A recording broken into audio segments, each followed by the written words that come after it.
Building influence is something anyone can learn.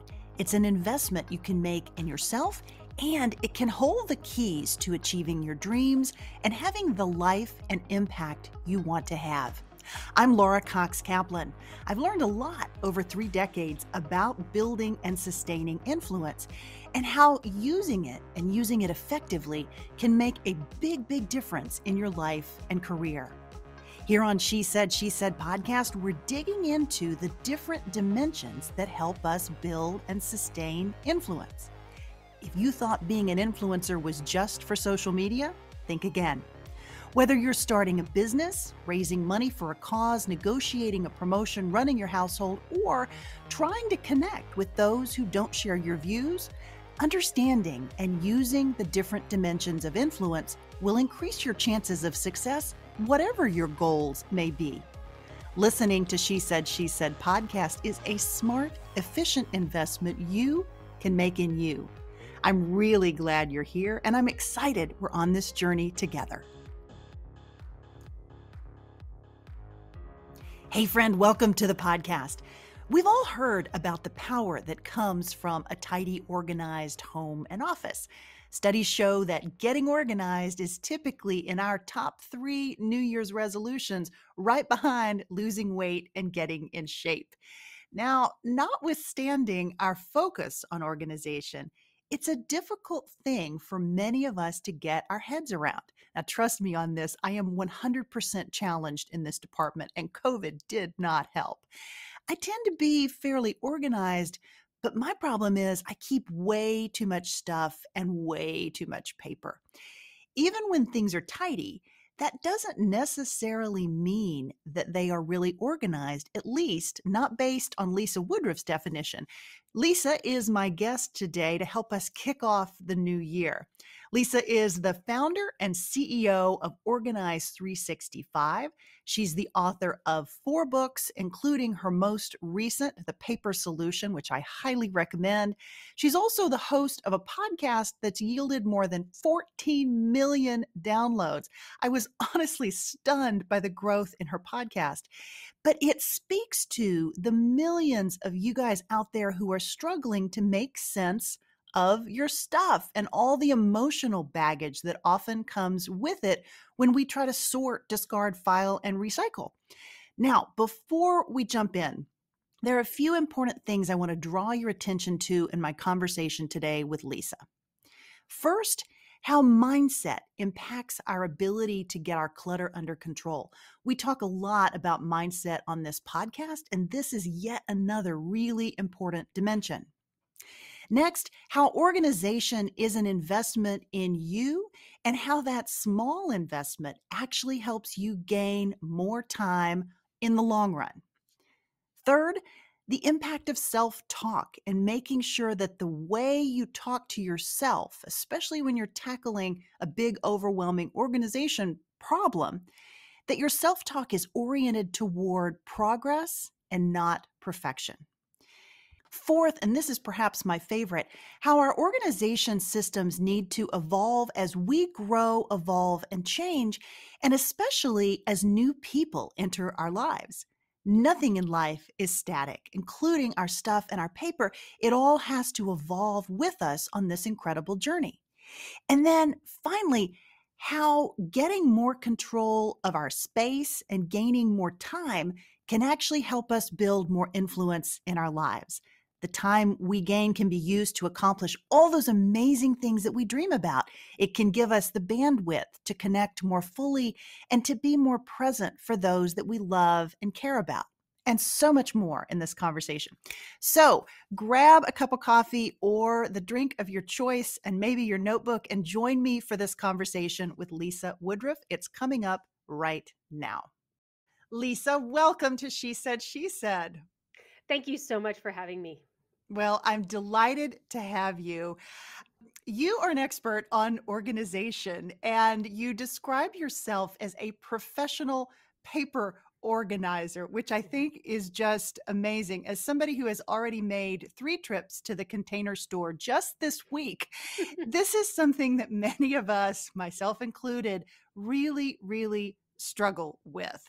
Why is getting organized and especially organizing our papers so challenging? Well, getting organized in general is challenging because when we say we want to get organized, what do you mean by that? Just like when you say we're going to do housework, what do you mean by that? We're celebrating our 10th anniversary today. Yay, And congratulations. thank you. And one of the things I've realized in the last really 12 months is that these words, housework and organization, which we define our company by, are not defined. And so last year we defined housework as cleaning, tasks of daily living, organization, and maintenance. And Mm, now this year we're diving into research as like, what does organization mean? So when you say get organized, I mean, that could mean literally you in your head, you have 100 different things you could organize. right. So we're defining organization as 4 different categories of spaces that you would organize. Your personal spaces, like your car, your purse, your backpack, your clothing, your bedroom. Communal and family spaces like kitchens, family rooms, spaces that you regularly use and share. Storage spaces like garages and basements, sheds, offsite storage, and paper. And paper is its own category of organizing. And the reason why there is not a lot out there to help you get paper organized is twofold. One, for so long, we were told that we are a digital society and we're going paperless. So no one tackled organizing it because it was going to be gone. So why even bother? But now that we realize it's not going anywhere and that America, especially, is a very paper based society, then how do you organize it? Most professional organizers have deferred paper organization until after the house is organized. And by the time they get the house organized, the homeowner usually says, that's fine, just leave them in the filing cabinet. Right. They're And just so the, over it and so yeah, overwhelmed by the whole experience. and the professional organizer really doesn't have a great situation other than just, using color coded files, which really doesn't work. So they don't have a great solution that they can offer. So they're like, great, I'll be back when the house gets unorganized again. And I know this is true because a lot of professional organizers are using our system because they're like, you're right. There never was a system out there that worked. That's So so I took interesting. paper and I've divided it into categories: your actionable paper and your archival paper. Your archival paper is your filing paper, but your active paper are all the ongoing projects that maybe you haven't worked on in 10 years, but they're not really archived because you're going to do them someday in your house. How do you organize those? So the active are Sunday basket and the archive are binders, not files, because binders are portable. Binders have a constraint on them, and you usually need your important papers not at your house, and so you can evacuate safely. Yep. I mean, that's really brilliant. Okay. I want to get into all of the nuts and bolts of what you just said. But before we do, I'd love for you to kind of take us up maybe to the Sure. 50,000-foot level because you're working with a lot of different clients. Talk Mhm. about the impact of how it affects your psyche, your thinking, your ability to get things done when your stuff is not organized. This may sound obvious, but I think Mhm. it's important to do a bit of a sort of high level or maybe a deeper dive into the more psychological aspects of this. I What love it. difference does it make to get organized? I should say I don't have an MBA. I'm not a psychologist. I'm not a doctor. I'm not a lawyer, but I have talked to many of these people. And so sometimes I sound like them. So just make sure you know I'm not one of them. So I have observed, again, there's usually multiple things going on at the same time. So I want to address them all. We think being organized is a project, and even academic research before ours has defined home organization as an optional project that women sometimes do. Like Mhm, this. Okay. mhm.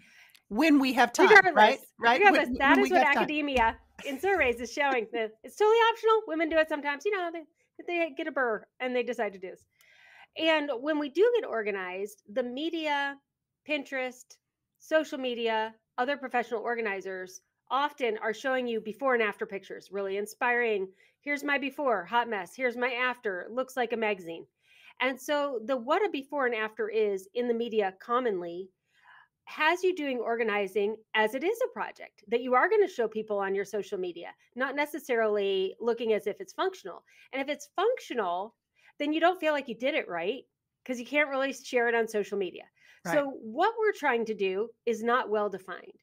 And what I finally realized, because I have an education degree, so I'm a teacher, and my thought is that students cannot fail to learn, only teachers can fail to teach. So if you're following me and you don't get organized, it's because I'm not doing it right, not because you're not doing it right. And that there are all these different kind of learners. And in my classroom, I would have learners that were ahead of the curve and behind the curve, and learners that like to do things through auditory learning or kinesthetic learning or reading.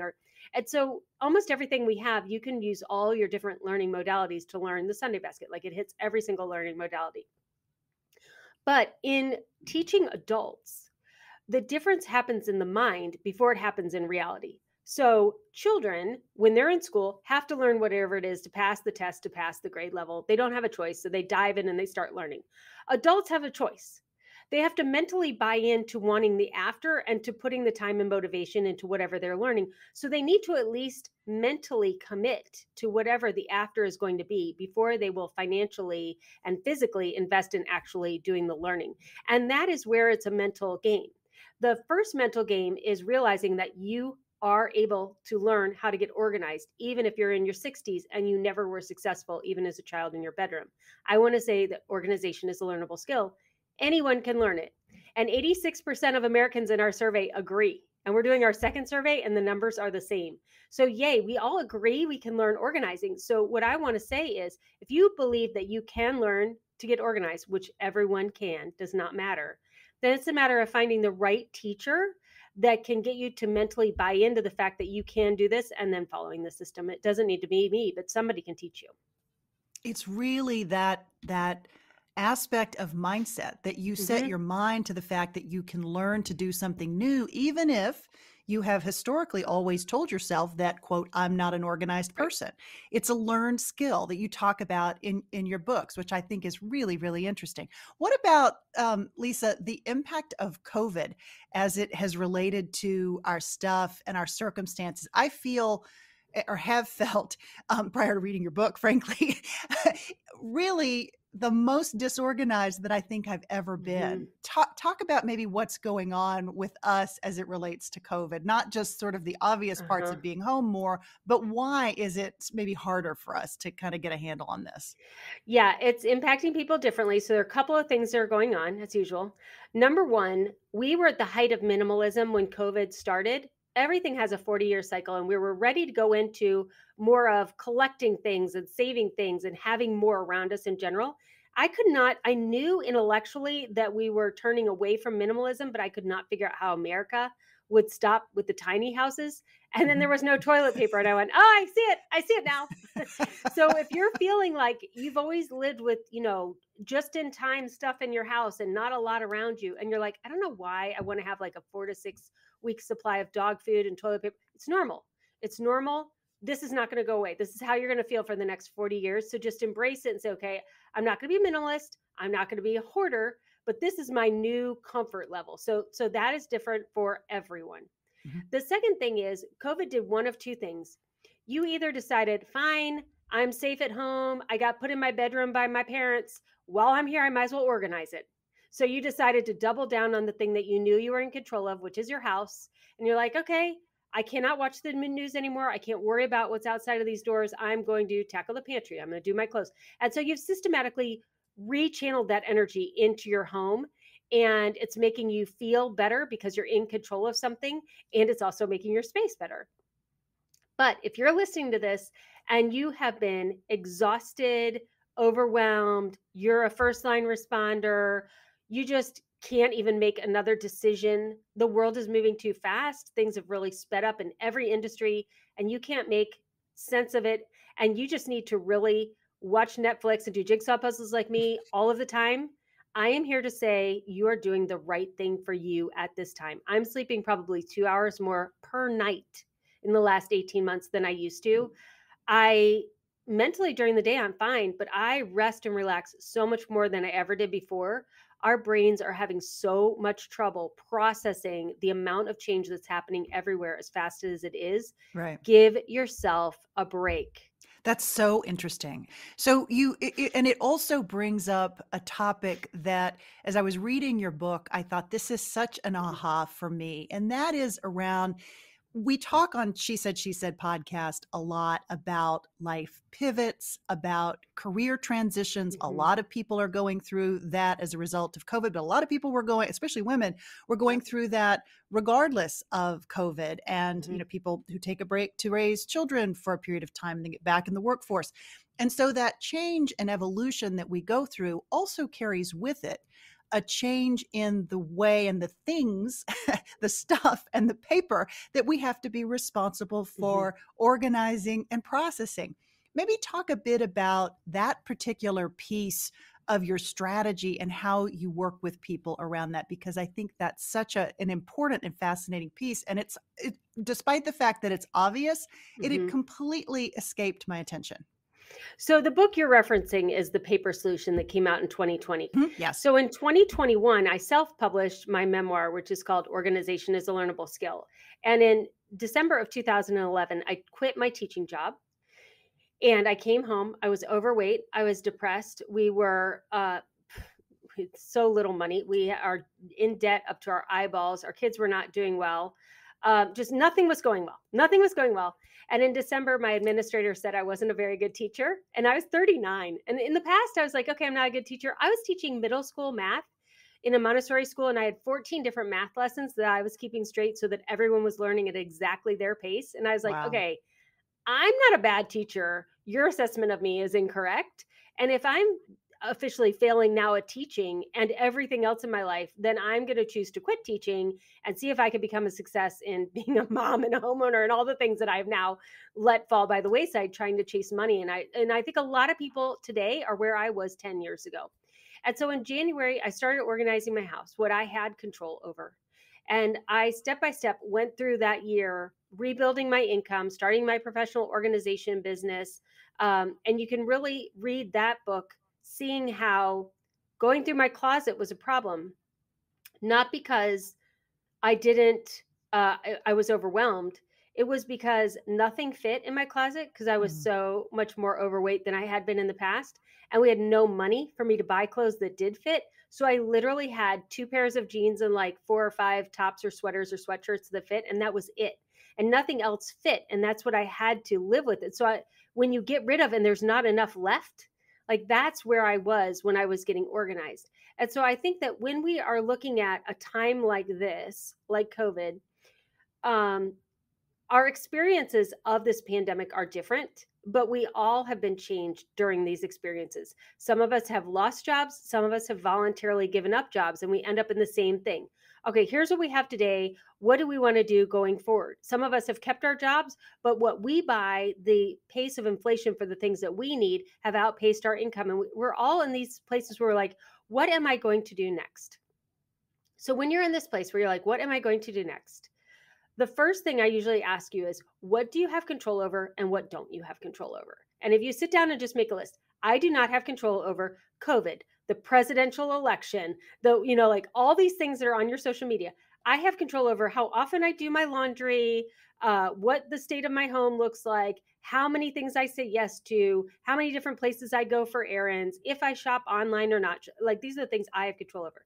And then you look at the things you have control over and you say, okay, let's go on this list and let's refine and organize and deep dive into this list, the things that I have control over. So here's a great one. If you're like, oh my gosh, I do laundry every 3 days and I really would like to do laundry once a week. Here's the solution. Are you ready, Laura? Yes, I'm ready. All you have to do for most people is buy more socks and underwear. That's all you have to do. Because you probably, like I usually have at any one time, like 8 to 12 outfits per season that I like wearing. I don't have more than that. I don't have less than that anymore, but I've worked up to that. And the way I worked up to it is in resale shops, which are bursting at the seams right now. That's how I replenish my wardrobe and how I found really great different designers that I liked because they were at the resale shop. So buy a couple more outfits so that you have like enough outfits, like you're a school kid. So you should have like 8 to 10 outfits so that you go a whole week with a couple extras. And if you have enough underwear and socks, you can wear all of those before you do laundry. You can literally do laundry only on Saturdays if you have enough socks and underwear. I love that suggestion.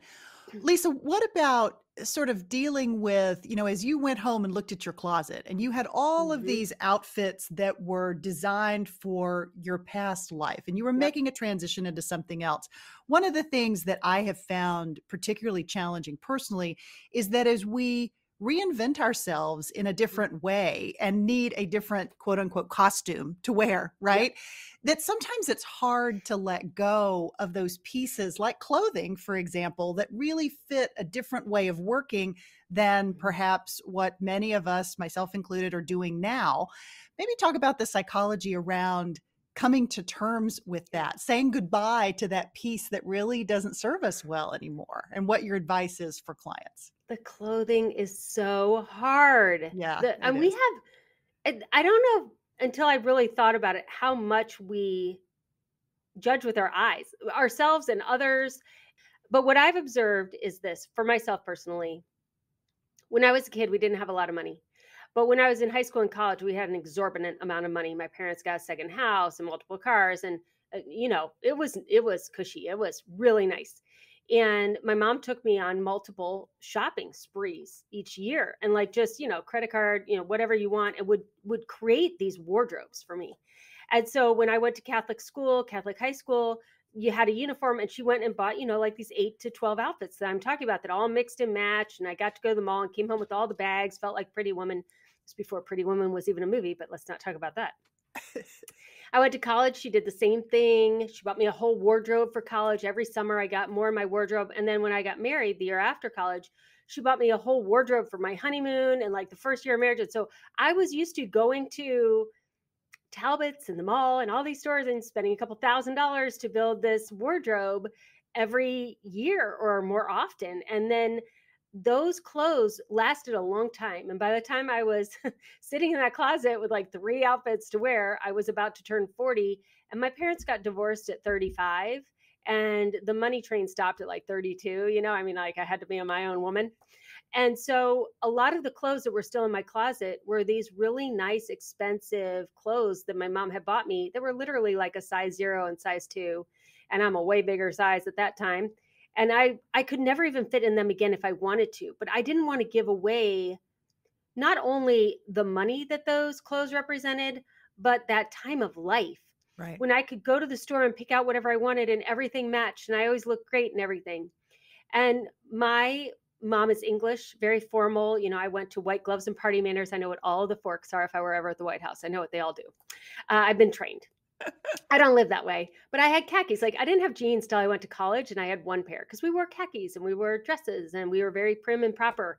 And so I had my wardrobe at 39 was really old jeans, definitely mom jeans, sweatshirts. It just was not the wardrobe that my mom had had. And so 2 things. One, I was giving up an expensive wardrobe that didn't fit. I was wearing a wardrobe that did not match who I was energetically at all. It was very almost like I was punishing myself by buying the least expensive and lowest grade clothing I could find just to say that I have a little bit more, but I didn't look and feel great in any of it. So I did use resale shops to rebuild my wardrobe over the next 5 years. And I ended up buying like White House Black Market. That's how I even found that store, was at resale shops. And I found out that those jeans looked and felt great on me, and different kinds of jackets and different designers that I didn't know about. But every time I went to that resale shop, I could spend, $60 to $80 and come home with 14 things. And pretty soon I had a pretty nice preppy wardrobe that I had bought at a resale shop. And then I went and I organized people's houses. And I love to wear heels. So I'd be wearing heels and jeans and some cute little jacket. The entire sum of the total of my clothing was like $30, but it looked like I was wearing, $200 worth of clothing. And people would say, "You're going to organize my basement in that?" And I'd be like, "Yeah." And I'd go downstairs and I'd go and I'd organize. And I looked and I felt great, but it didn't cost a lot of money. And that's when I realized, okay, what is my style? Like, what of my parents' style do I want? What of my current style do I want? I like trendy jeans, not with any stuff on them, because I'll rip my chairs or something. I'm not fancy. I love to have heels on, like 2-inch heels. I like little jackets with turtlenecks or blouses underneath. And now I know what I like. I don't even know if it looks good on me, but I know that I feel great in it. So I know it looks better on me than other stuff does. I didn't go to a stylist, and I really rebuilt my wardrobe around that. And it's a lot of thinking, Laura. Almost all of organization, if you noticed what I just said, very little of it was the shopping or organizing the closet. Right. Almost all of it is the mental story of how we got here, where we want to go, the path that we're going to get to, and how we feel about it. Yeah, absolutely. Let's talk about how you apply those rules to the paper tsunami that you describe in Hmm. your latest book, because I really want to get into Yeah. this. I think this is such a huge obstacle. And I think that the drain that it has on our productivity is probably bigger than we sometimes realize. Yeah, paper. Um, I like to talk about paper because I love to talk about things people aren't talking about and get them thinking about it differently so that they can take action. So for paper, I've been talking about it for a long time. No one wanted to talk about it with me at all until recently, before the pandemic. And that is because we are a paper based society. So I often will say to people, do you have paper? And they're like, no, I don't have paper. Like at a cocktail party, because I ask questions like that at a cocktail party. So I'll be talking to somebody else, and all of a sudden that person will come back 15 minutes later and they'll go, "Are unfinished projects paper?" I'm like, "Yeah." "Is mail paper?" "Yeah." "What about photos?" "Yeah." "What about filing cabinets?" "Yeah." They go, "I have so much paper. You have to help me." Like, because it's been spinning around in their head. They thought they didn't have it, and then their brain's like, "No, no, no. Let me give you the list of the amount of paper you have." And the biggest obstacle I've had in even having a conversation about paper is Marie Kondo, Uh-huh. who is wonderful. She's fantastic. So many people have great closets because of Marie Kondo. But in her book, she says that you should get rid of all your paper. Let me just tell you, Americans, do not follow her advice because the Japanese country has digital birth certificates.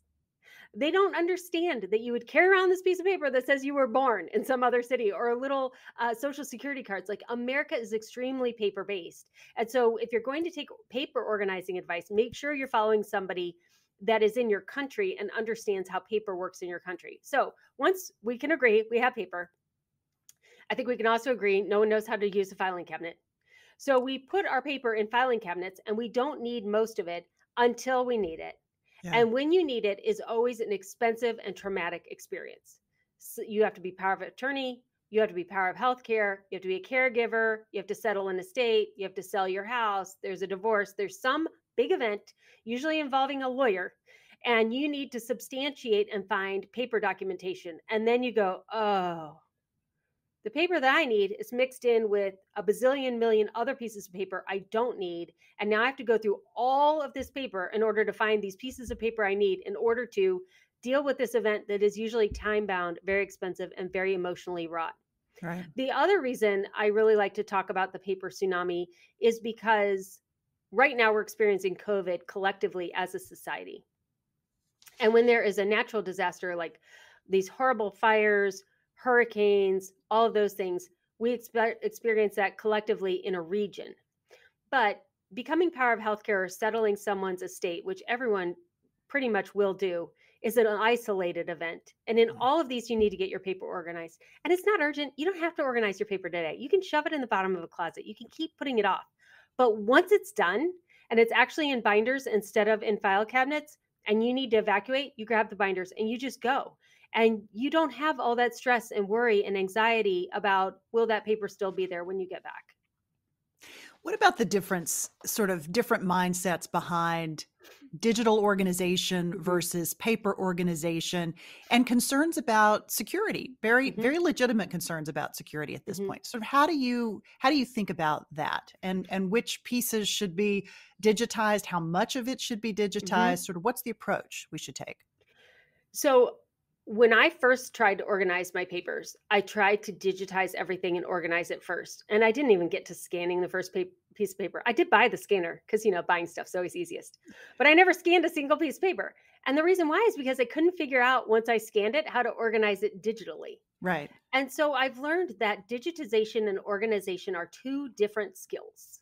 The first skill is you have to organize the physical paper that you have. The second skill is you can turn it into digital. And so by that, I mean, you need to go through the filing cabinet, go through all the paper, get rid of as much as possible so you only have what needs to be digitized left. Then Organize 365 does not specialize in digitization at all. And the reason why we don't specialize in it at all is because it's constantly changing and it depends on what your favorite digital thing of choice is. And also, I don't think it helps anything. Yeah. So, why I think it doesn't help anything is because when you are settling an estate and you go to see the lawyer, they don't want to log on to your computer and you could share documents with them, but there's also stuff you need to share with them that isn't already scanned. So it's so much more helpful if you go in with a binder and you hand it to the lawyer. Mine literally flipped through it and said, you're going to save yourself thousands of dollars. How did you do this? Wow. The other thing is when you make a binder, a physical binder, paper is just used for communication. You don't even need the paper that you have. You just need the paper to substantiate the knowledge you already know in your brain. And Right. that's what paper does, electronic or physical paper. But when it's physical paper, it's like walk softly and carry a big binder. Like when you walk in a meeting with a binder, everybody's staring at that binder. What's in there? What do they know that I don't know? What paper are they going to pull out of there? I better be careful about what I say. You have the same knowledge whether or not you have the binder in your hand. But when you have the binder in your hand, people are like nervous. What is in the binder? Is she going to write something? Is she going to open it up and write? You should just open it up, write something, and close it again. People are like, oh, what did I say? I don't remember what I just said. It's the power of that physical paper. The other example I can give is when COVID started, we wanted to do something to give back. So we have a medical binder. We took half of the medical binder and we gave it away free for 18 months. That has ended, but we gave it away for 18 months. And it was just like your health history and all of your medicines you're on, all the basics that a new doctor would want to know.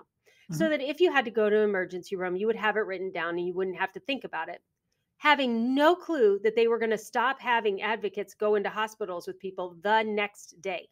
So we literally had Organized 365 audience members downloading this PDF, filling it out, and sending their loved ones into the ER alone with this paper, and then having first responders break down crying because they were able to immediately treat the patients versus having to try to get someone who's having a hard time breathing, explain when their last surgery was and what medications they're on and are they allergic to anything and what are their prior histories. They could flip through the pages and start administering treatment. We have yet to have a single doctor, nurse, or any medical representative say, oh yeah, we wish you wouldn't bring paper in. They love it. They love it. It's an easing of communication. So if you have it digital, that was your question. If you have it digitally, it's great for you to organize it. But how are you sharing that with your siblings, for your parents, or your spouse, or whoever would be your power of attorney if you and your spouse, God forbid, were to go away? How would the person who is the power of attorney find all the documentation you need for your children? Like paper is just so much easier. It's so much easier. Yeah, no, that's really great advice. Let's talk about how one gets started. So, where I'm sitting here, I'm recognizing that I'm surrounded by piles of paper. I'm so overwhelmed. I think I'm just going to walk off and go get a cup of coffee, and close the door and ignore it. How do we get over that overwhelm and jump in and get started? So I am a eat the elephant one bite at a time kind of person. I'm not a put the entire elephant in the middle of the room and stare at it for 3 months type of person. So what I mean by that is if you're like, oh, she's right, I have paper. You can start as simply as every time you see a piece of paper, just decide if you need it or not. If you don't need it, just start recycling it and putting it in a box to be shredded. If you're like, okay, no, I don't see any visible paper in my house, what's my first step? Your first step, what I did was I would just go get 5 to 10 files out of my filing cabinet and I'd bring them up on my kitchen counter and I'd go through them in 15 or 20 minutes at night. And then I would recycle or shred anything I could. And then I would put the files back in the filing cabinet of the things I needed to keep. And I would just keep doing that until I'd gone through all the files, which can take a couple months, but it's no big deal because you haven't made a mess. You can stop and start at any time. And when you're done, you'll have the essential papers. And by that time, you'll realize you could probably get rid of another 40%. But it's a really easy way to chunk through those archival papers. Your actionable papers, you need to carve out, a little bit of time to go through those and start to make sense of those. And those go in our Sunday basket. That's more of a habit and a system we teach. Yeah. Let's talk about the Sunday basket is really pretty central to your entire approach. What is the Sunday basket? Talk about why that works and what it is. So I'm going to explain the Sunday basket. First, I'm going to tell you about the binders. So I keep saying make a binder. When you go through your file cabinet, 40% of what you need to have for, let's say, your financial binder will be in your file cabinet. 40% will be on the computer, which I encourage you to print out or at least print out the passwords and all of that into your binder so that somebody could find it again. But 20% of your financial is in your brain. 60% of your medical binder is in your brain. We use our brains as filing cabinets for information that other people might need to know, but we don't have it written down anywhere. So I say that in a binder because you understand that in a binder. Now I'll take you over to the Sunday basket. So the Sunday basket is a whole bunch of things rolled into one. It is a place where you put your actionable to-dos like mail, errands you need to run, things you need to remember. It's a holding place for that so that you don't have a kitchen counter pile. It's also a place for you to put ongoing projects. Like we just got a quote for our bathroom. So where do you put the quote until you decide to say you're going to do the bathroom? Or I got my carpets cleaned and then in 6 months I can have them re-cleaned at 50% off. Where do you put that piece of paper? But you don't need it immediately. All this stuff goes in the Sunday basket. And then the Sunday basket habit is on Sunday to take everything out of this box and go through it and decide, is this something that I need to tackle before next Sunday? Like it's urgent, I have to do it before next Sunday. Can I do it now or on Monday? Or secondly, okay, I've done all the urgent things. Now, looking at my week ahead, how much extra time do I have? A couple of hours. What projects in here that are in process do I want to prioritize and do next? You can do 1 a week, you do 5 a week, it doesn't matter. And everything is safe in there. All of your ideas are safe in there. All of your projects are safe in there until you're ready to take action on them. So it's a prioritization, an action thing. It's a lot of things rolled into one. And by doing all of those on Sunday, it frees up your Monday through Saturday so that you're not doing mail and bill pay and prioritizing all that during the week. It frees up your week a lot. Yeah.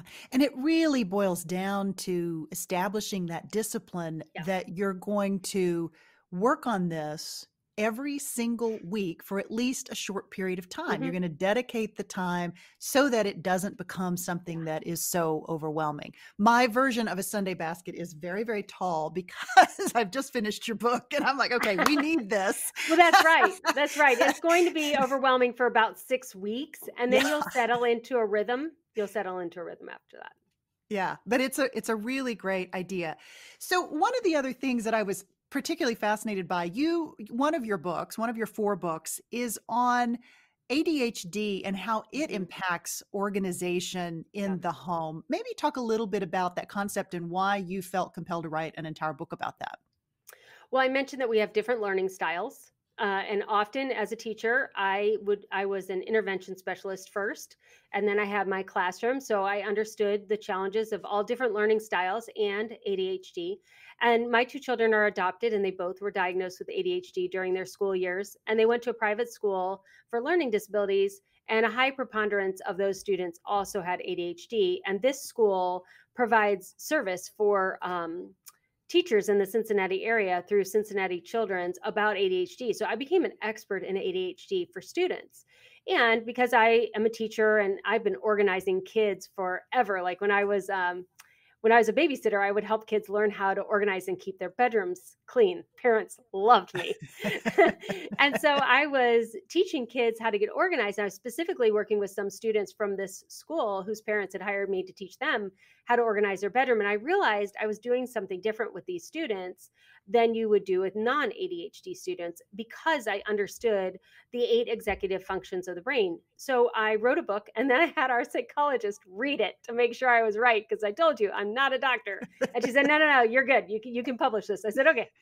So 6 out of 8 of the executive functions affect all of us when we get organized. That's why often when you're challenged with ADHD, it challenges the organizational structures in your brain, not the information or your intellect, but your ability to recall what you want to recall when you want to recall it, and to keep your time on task so things don't take too long or too short of an amount of time.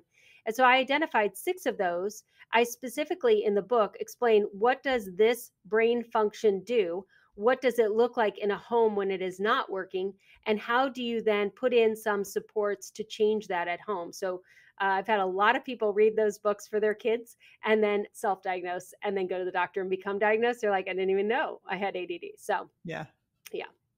So interesting. How do you start with your kids in in sort of participating in a system? I mean, certainly as the mother of a teenager and one who's almost a teenager, we work on organization and executive functioning, but how do you get them involved in the whole family approach to dealing with paper and clutter and all of this stuff? I love all age groups. Like I can talk to a 14-year-old or an 84-year-old and I am enthralled. I've always been multi-generational in my ability to talk to people. So I don't look at children as children and elderly as elderly. I look at people as people. And so when I think about people, and my kids struggled with school was a big job for them. And they did not have a lot of capacity when they came home to do like a chore chart. My children never did a chore chart. They didn't do laundry till they were over 18. Do not ask me for parenting advice, but I have a good relationship with my kids because I recognized what their limitations were. And so I only focused on cleaning and organizing in the summer, life skills. I focused on those in the summer.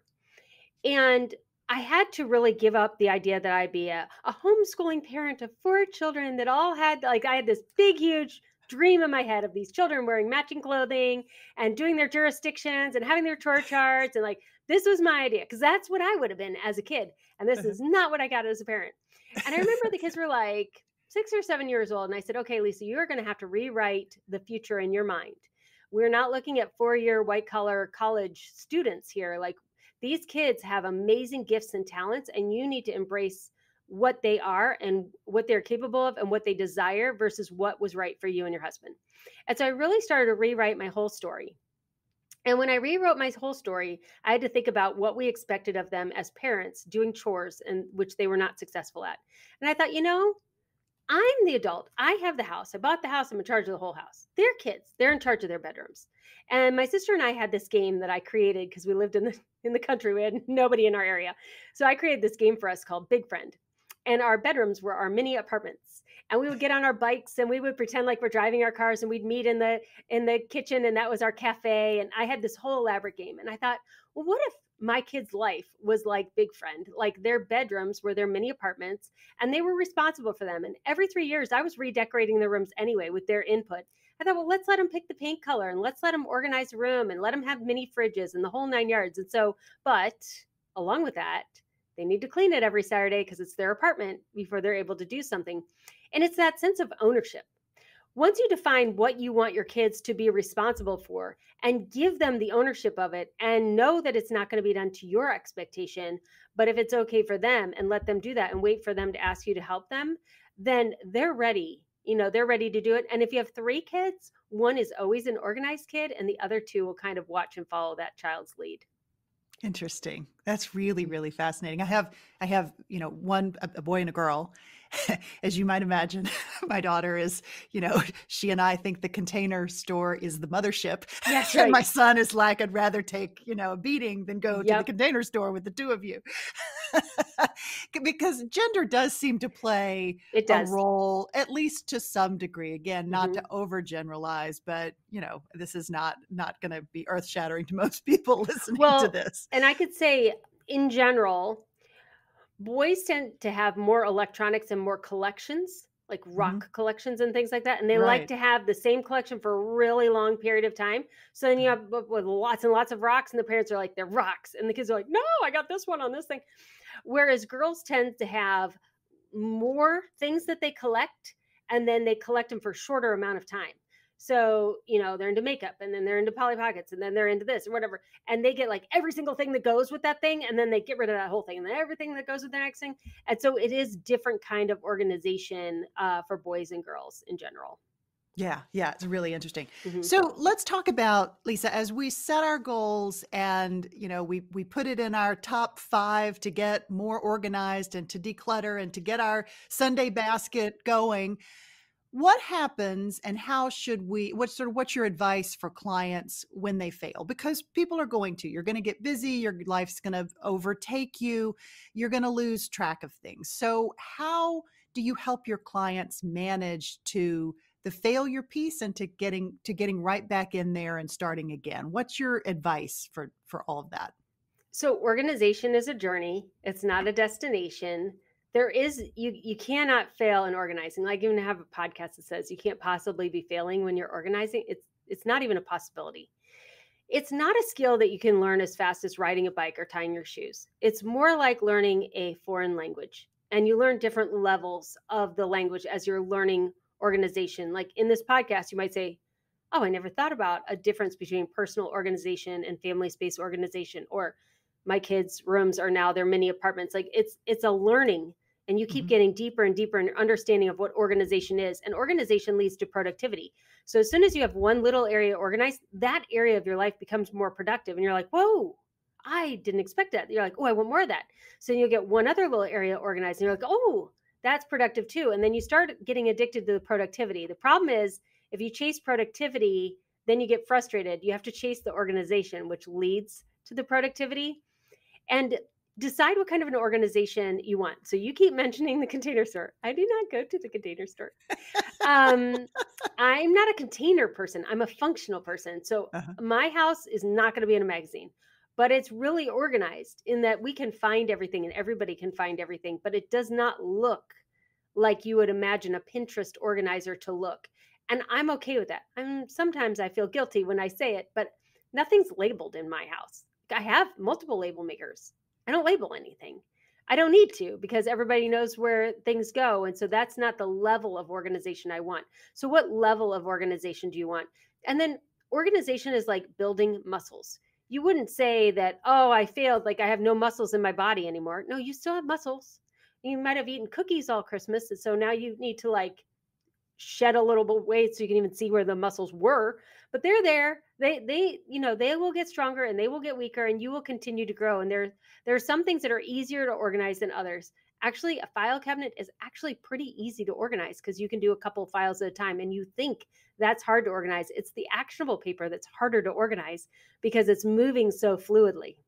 Yeah. But buying another filing cabinet, I No, know, is not your advice. that is, I will go on record as saying that is not the thing to do. That is not the thing to do.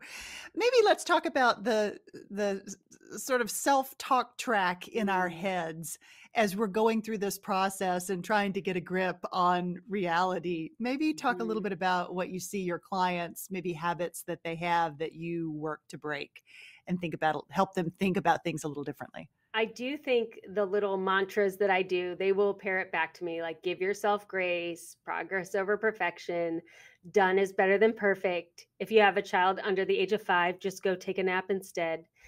These are things that I say all the time. And so then they will say, oh, yeah, Lisa says done is better than perfect. So if I just do 2 more things, then I'll be done, or just take the next step. And all these little mantras that I say encourage people that you're on the right track. You're doing a good job. Think about what your second grade teacher would say to you. Why are we so mean to ourselves? Like we speak to ourselves ways that we wouldn't even speak to our enemies. Right. Really. And so when you're sitting there going, oh my gosh, I can't believe I got in this situation, just stop and go, really? Would I say that to anyone else? And then organization is important, but it's not urgent. An organization will always give you more time. It's a current investment of time for future time, but you do have time to get it done. You don't need to create this external pressure to get organized. I often say there are no organizing emergencies. For the first time, I told you we're 10 years old. For the first time, we completely shut down customer service for 4 days over Thanksgiving and 4 days over Christmas. And I was a little nervous doing it, but I told our audience in advance, look, we'll be back. The staff has got to have this time off. They have got to be able to take care of their own mental health. And there are no organizing emergencies. Like, what are you going to contact us on customer service the day after Thanksgiving that can't wait until Monday? Nothing, because we don't run sales. We never run sales. So that way my staff doesn't have to work during that time. And I think that we sometimes set up these urgencies and these expectations and these stresses on ourselves that are, I don't even know why we do it. Just because we see other people doing it, like, doesn't mean you have to do it that way. Yeah. I'd love to tap into your brain a bit as an entrepreneur and when maybe get you to share some perspective on when you realized that this was a great business idea. You guys have been in business now for 10 years, but when did that light bulb go off that you're like, wait a minute, I'm doing something or have learned to do something that other people don't do as well, and I can help them do this? So I told you I have an unusual childhood. I am a 4th generation female college graduate, which means my great grandmother went to college. Wow. My father only did a couple of years, but on my mother's side, we're very well educated. And when I looked back, my mother started a business in the basement when I was in 4th grade and sold it when I was in 8th grade. What kind of business? It was a traveling trunk show clothing called the Fine Line. Uh-huh. And she would send out these trunks. We would pack these trunks. And it started in 2 states and ended in 26. And she sold it in 5 years. My grandmother had businesses. My great grandmother had 4 different businesses. She owned a floral shop. She was a school teacher. She owned a gift shop. Like in the Depression after she'd gotten divorced. Like the women. It's amazing. Yeah, crazy.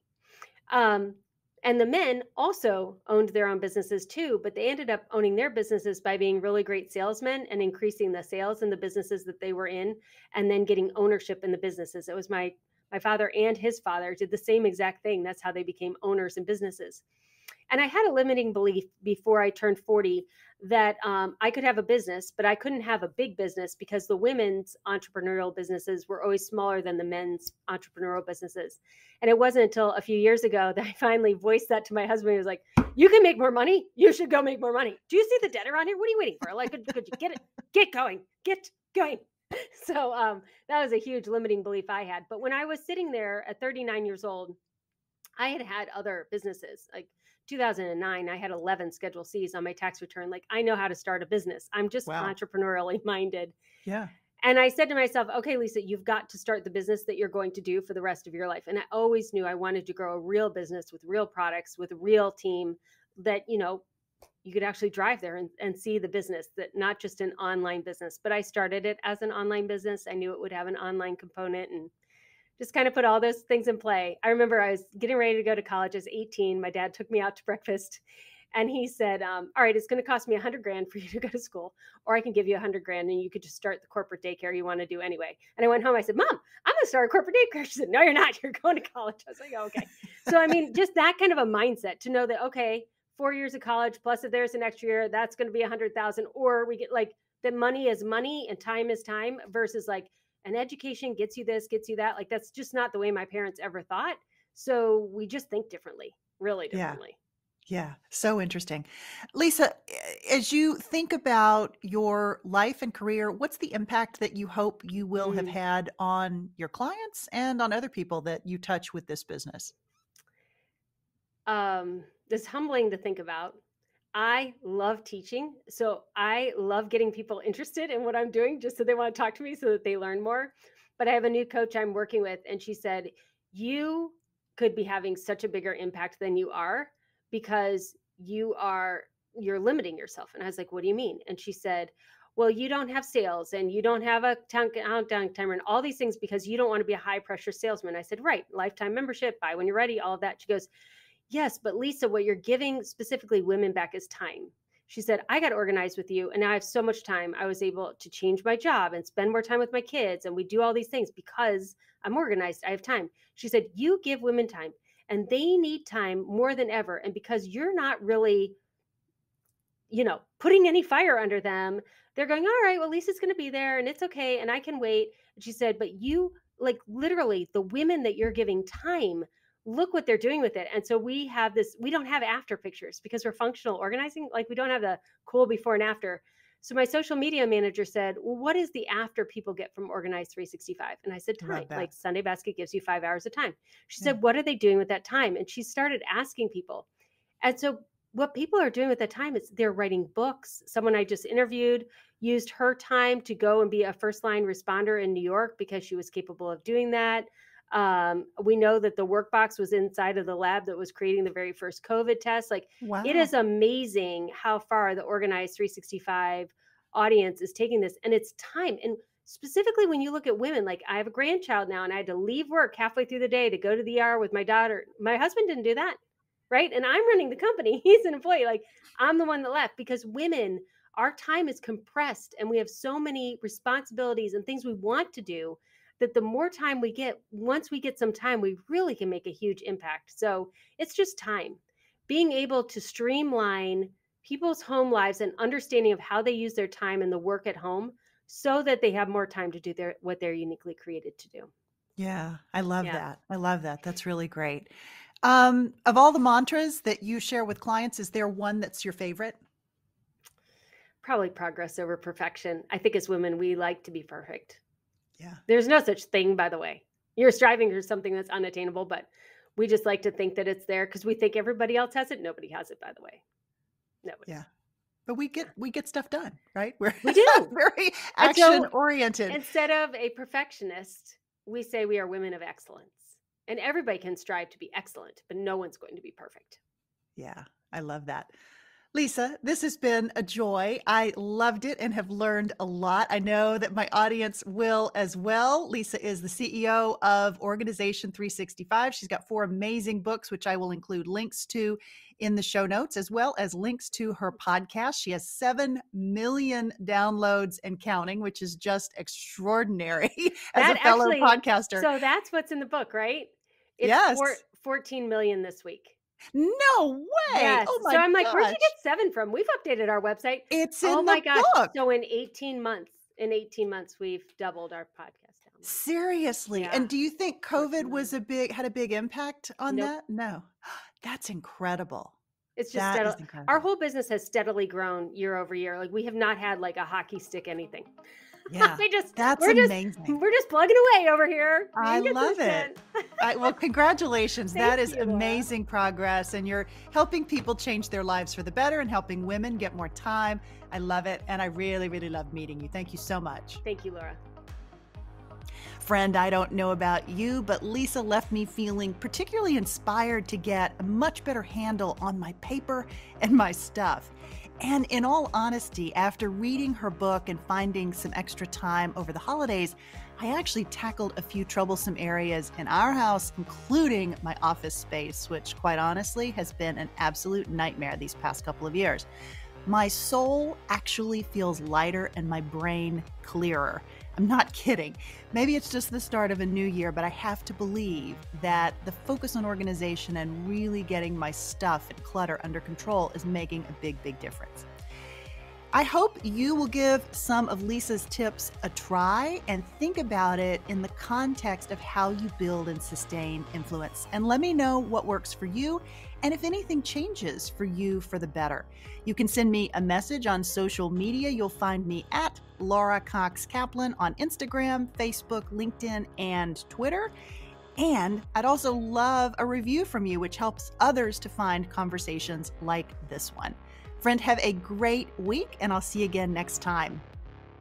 She Said, She Said podcast is a production of She Said, She Said Media.